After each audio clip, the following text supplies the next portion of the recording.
Online कक्षा के तीसरे भाग में मैं डॉक्टर कलावती सांबरेकर पीयूसी द्वितीय वर्ष के सभी छात्रों का स्वागत करती हूँ। छात्रों, सुजान भगत कहानी में अब तक हमने जाना कि सुजान के भगत बन जाने के बाद और 4 पैसे हाथ आ जाने के बाद वह किस तरह से गांव की सेवा और साधु संतों की सेवा कर दिन बिताने लगा। उसकी वृत्ति इतनी बदल गई कि उसको लोगों से काम लेने में भी ग्लानि होने लगी। ग्लानि का अर्थ हमने देखा था शर्मिंदगी। इतना ही नहीं, जिनको उसने कर्जा देकर रखा था उसका ब्याज लेना भी उसको कठिन लगने लगा, उसमें उसको बुराई लगने लगी। इतना ही नहीं कि गाय का दूध धोते समय, गाय का दूध लेते समय उसको बछड़े की चिंता होने लगी कि मैं सारा दूध ले लूँगा तो बछड़े का क्या होगा, उसका रोया ना दुखी हो जाए, यानी उसके मन को चोट ना पहुंच जाए। इस तरह से सुजान की वृत्ति धीरे धीरे संत बनने के बाद, भक्त बनने के बाद बदलती हुई नजर आई। किसी का रोया दुखी न हो जाए, यह बात कहना, बार बार कहना, यह उसकी आदत सी हो गई। उसके दोनों जवान बेटे और पत्नी भी अब उसका मजाक उड़ाने लगे। और इस तरह से हम अभी अगला पैराग्राफ पढ़ेंगे। सुजान के हाथ में से धीरे धीरे अधिकार छीने जाने लगे। किस खेत में क्या बोना है, किसको क्या देना है, किसको क्या लेना है, किस भाव से क्या चीज़ बिकी, ऐसी ऐसी महत्वपूर्ण बातों में भी भगत जी की सलाह न ली जाती थी। भगत के पास कोई जाने ही न पाता। दोनों लड़के या स्वयं बुलाकी दूर से ही मामला तय कर लेते थे। गांव भर में सुजान का मान सम्मान बढ़ता था, अपने ही घर में घटता था। लड़के उसका सत्कार अब बहुत करते, हाथ से चारपाई उठाते देख लपक कर खुद उठा लाते, चीलम न भरने देते, यहाँ तक कि उसकी धोती छांटने के लिए भी आग्रह करते। मगर अधिकार उसके हाथ में न था। वह अब घर का स्वामी नहीं, मंदिर का देवता था। देखिए छात्रों, सुजान के भक्त बनने पर घर का वातावरण भी बदलने लगा। धीरे धीरे सुजान के हाथों से जो उसके हाथ में पहले अधिकार हुआ करते थे, वो अधिकार छीने जाने लगे। किस खेत में क्या फसल लेनी है, किससे क्या लेना है, किसे क्या किस भाव से देना है और फसल किस भाव से बेचनी है, ऐसे सभी बहुत ही इम्पॉर्टेंट बातें, डिसीजंस जो है, निर्णय जो है, सुजान को बिना पूछे ही लिए जाने लगे। उसकी पत्नी बुलाकी और दोनों बेटे ही अपने आप में एक दूसरे में ही सभी मामले अभी तय करते दिखाई दे रहे थे। पर दूसरी ओर सारे गांव में सुजान का बहुत मान सम्मान, बहुत रिस्पेक्ट हो रहा था। क्यों? क्योंकि सुजान की वृत्ति अब बदल गई थी। वो गांव के लिए बहुत सारी चीज़ें करवा रहा था, जैसे कि हमने पहली 2 कक्षाओं में देखा। दोनों बेटे भी उसका खूब आदर करते थे, जैसे कि उसका हर काम वे कर देते थे, यानी उसकी चीलम भरना, चीलम यानी सिगार जैसी चीज़ हुआ करती थी तंबाकू से भरी हुई, और उसको भर कर देना, या उसके कपड़े निकाल कर रखना, या उसका बेड बनाना, इस तरह से चारपाई पर तकिया लगाना, ये सारे काम बेटे बहुत ही आदर सत्कार के साथ कर रहे थे। ऐसा नहीं था कि मान सम्मान नहीं दे रहे थे, मान सम्मान तो बहुत ही मिल रहा था बेटों की ओर से, पत्नी की ओर से, पर जो हक, जो अधिकार सुजान के पास पहले थे वो आज नहीं थे। सेवा में तो कोई कसर बाकी नहीं थी, पर सभी जो अधिकार थे वे सुजान के हाथ से चले गए थे। वह घर का स्वामी नहीं, मंदिर का देवता बन गया था, जिसे हम एक जगह पर बिठाकर उसकी पूजा करते हैं, उसको रिस्पेक्ट करते हैं, सम्मान जैसे करते हैं, वैसे साधु संत बनकर सुजान घर के कोने में बैठा रहे और उसने किसी भी काम में अड़चन न वो पैदा करे। इस प्रकार सभी लोग उससे बर्ताव करने लगे। इसके आगे हम कहानी का तीसरा भाग पढ़ेंगे। एक दिन बुलाकी ओखली में दाल छाँट रही थी। एक भिखमंगा द्वार पर आकर चिल्लाने लगा। बुलाकी ने सोचा दाल छाँट लूँ तो उसे कुछ दे दूँ। इतने में बड़ा लड़का भोला आकर बोला, अम्मा, एक महात्मा द्वार पर खड़े गला फाड़ रहे हैं, कुछ दे दो, नहीं तो उनका रोया दुखी हो जाएगा। एक दिन बुलाकी ओखली में यानी लकड़ी या पत्थर का एक बर्तन हुआ करता था जिसमें धान आदि कूटा जाता था, उसको बारीक किया जाता था। आजकल जैसे ग्राइंडर या मिक्सर का यूज़ होता है वैसे पहले हाथ से किया करते थे। तो वहाँ पर दाल को 2 हिस्सों में बांटना यानी छांटना, ये काम घर पर बुलाकी कर रही है। और एक भिखमंगा यानी भिक्षुक, एक बेगर जो है, उनके द्वार पर आकर चिल्लाता है। बुलाकी ने सोच लिया कि मैं जो काम कर रही हूँ, जो हाथ में है, वो पूरा कर लूँ और उसकी तरफ देखूँ।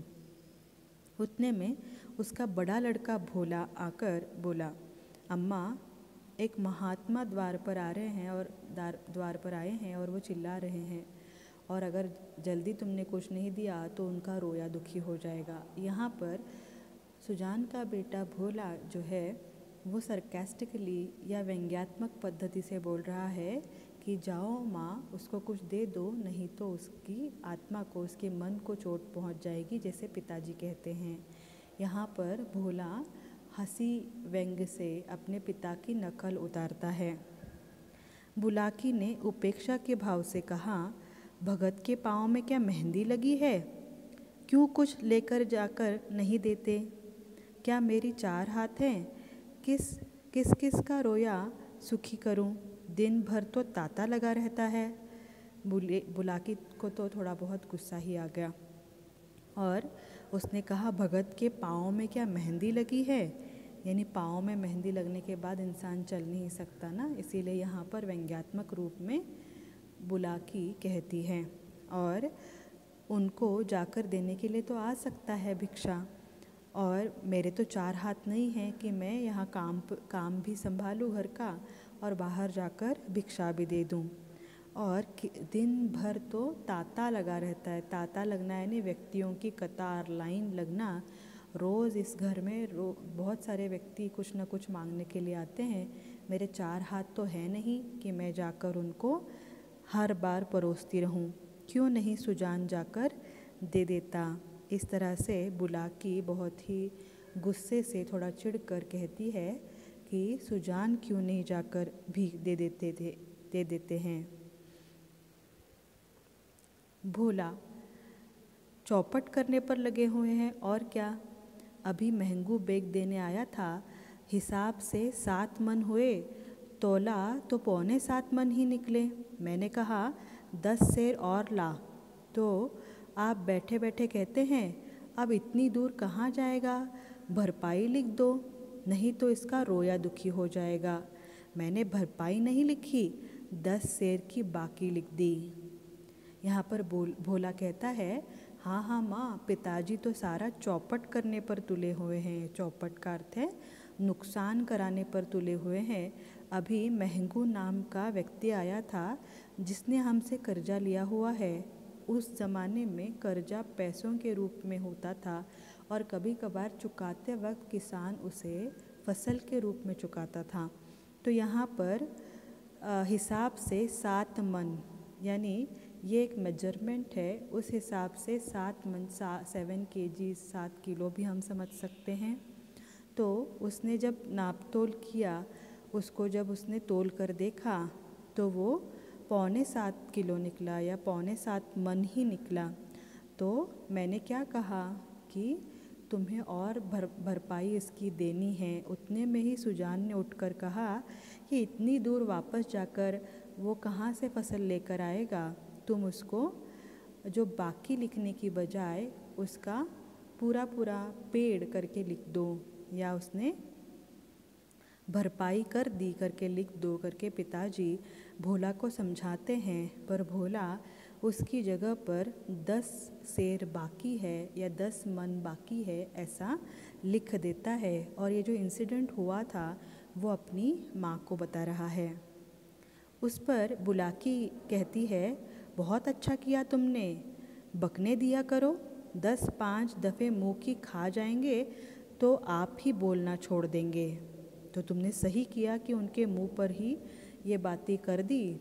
और अगर ऐसा नुकसान हमें हर बार होता रहेगा तो वो तो सही नहीं है।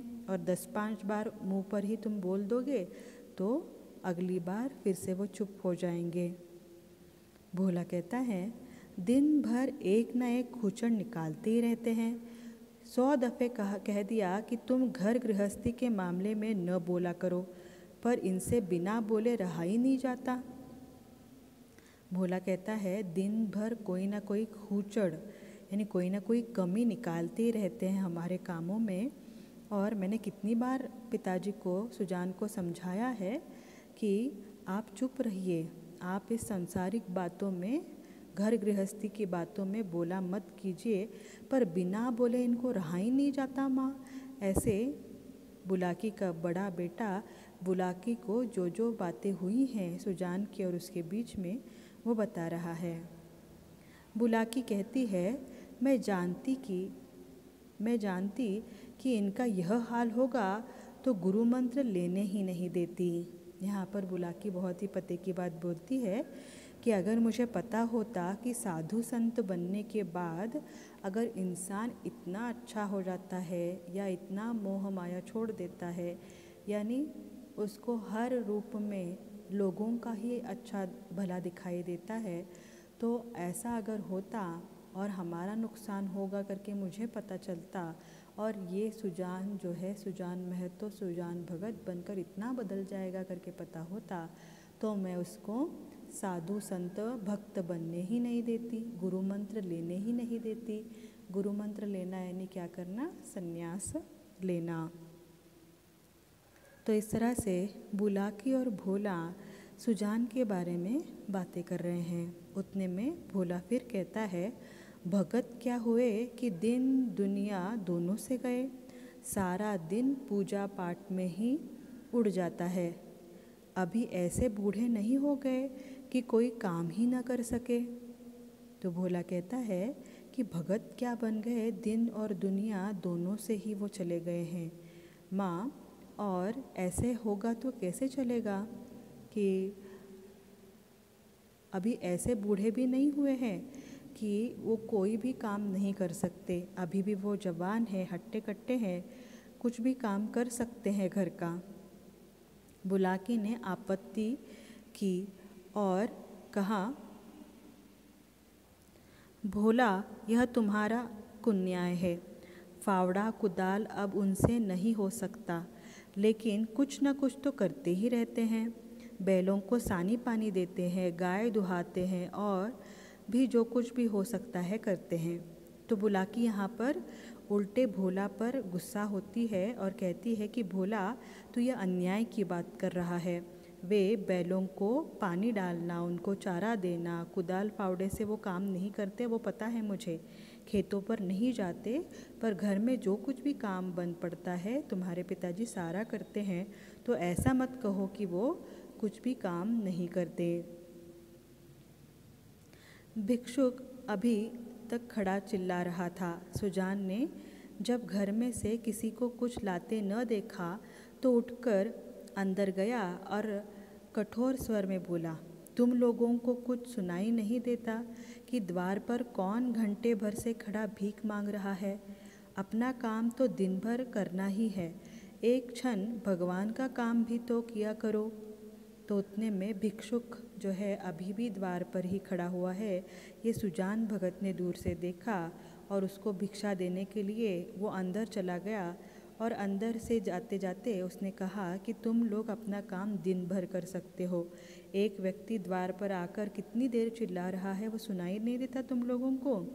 और दिन भर तो तुम लोगों का काम होता रहता है, एक क्षण, एक मोमेंट जो है भगवान का काम भी करना चाहिए, यानी लोगों की सेवा में भी दिन बिताना चाहिए। उस पर बुलाकी कहती है, तुम तो भगवान का काम करने के लिए ही बैठे हो, तो क्या घर भर भगवान का ही काम करेगा? तो बुलाकी यहाँ पर व्यंग्यात्मक रूप से कहती है, थोड़ा सा चिढ़ कर कहती है कि तुम तो भगवान का काम करने के लिए हमने अपॉइंट जैसे किया हुआ है, और क्या सभी लोग भगवान की ही सेवा करते फिरेंगे? उसमें सुजान ने कहा, कहाँ आटा रखा है, लाओ मैं ही निकाल कर दे आऊँ, तुम रानी बनकर बैठो। सुजान कहता है, आटा कहाँ रखा है, लाओ मुझे दे दो, मैं ही भिक्षा देकर आता हूँ, तुम रानी बनकर जहाँ बैठी थी वहाँ बैठ लो।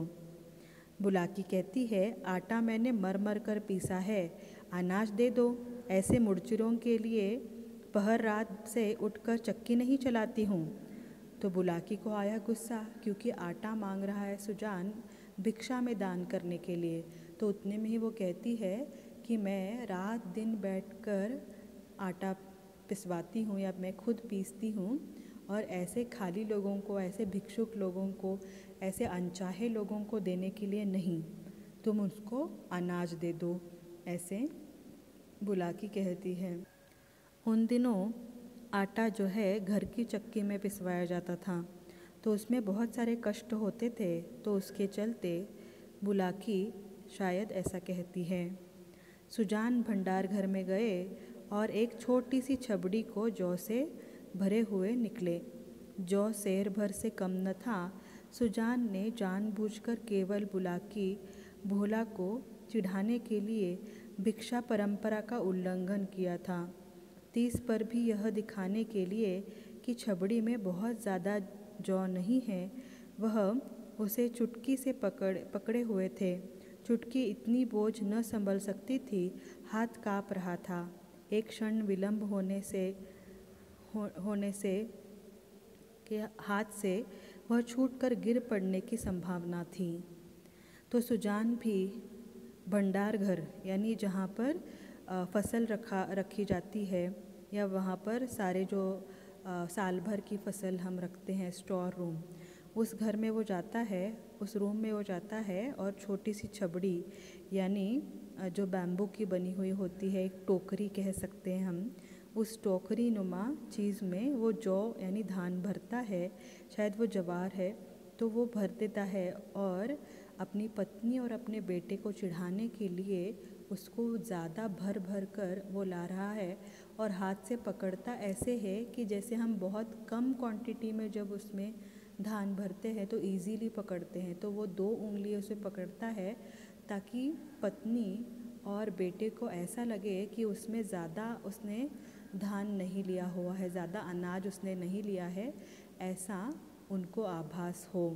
पर सुजान के हाथ तो काँप रहे थे, और हाथ ऐसे काँप रहे थे कि किसी भी क्षण वो हाथ से छूटकर गिर पड़ने की संभावना हो गई थी। इसलिए वह जल्दी से बाहर निकल जाना चाहते थे। सहसा भोला ने छबड़ी उनके हाथ से छीन ली और त्योरिया बदलकर बोला, सेंध का माल नहीं है जो लुटाने चले हो। छाती फाड़ फाड़ कर काम करते हैं, तब दाना घर में आता है।